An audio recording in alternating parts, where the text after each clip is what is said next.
CM Jagan పై దాడి pre planned attack అని చెప్పారు వైసీపీ నేత సజ్జల రామకృష్ణారెడ్డి. జగన్ పై దాడి చేయాల్సిన అవసరం టీడీపీ నాయకులకు తప్ప మరొకరికి లేదన్నారు ఆయన.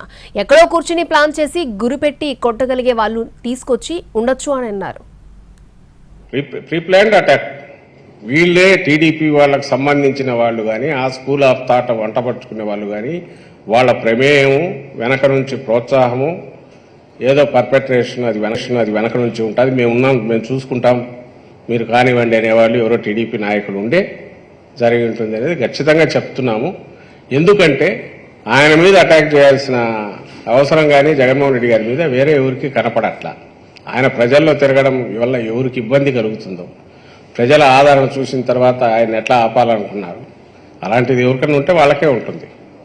అది చంద్రబాబు నాయుడు వాళ్ళు ఎవరో ఆయన టాప్ డైరెక్ట్ చెప్పారు ఇంకోటి అనేది అది తెలియదు, అది దర్యాప్తులు తెలుస్తుంది. కానీ వాళ్ళ ప్రమేయం ఉండే అవకాశం ఉంది కాబట్టి ఉంది అని అన్నాను. కానీ ఇలాంటి అటాక్ చేయాలంటే పక్కన టీడీపీ ఆఫీసులో కూర్చొని చేసింటారని నేను అనుకోను. అలాంటివి చేయరు. అది ఎక్కడో కూర్చొని వేరే చోట రాసుకుని ప్లాన్ చేసిండాలి. ఒక పాయింటెడ్గా గురిపెట్టి కొట్టగలిగిన ఎవరిని తెస్తేనే ఆ స్పాట్ అనేది అక్కడికి మనిషికి తగలడము ఆ స్పాట్కి ఇది కావడం అనేది జరిగి ఉంటుంది.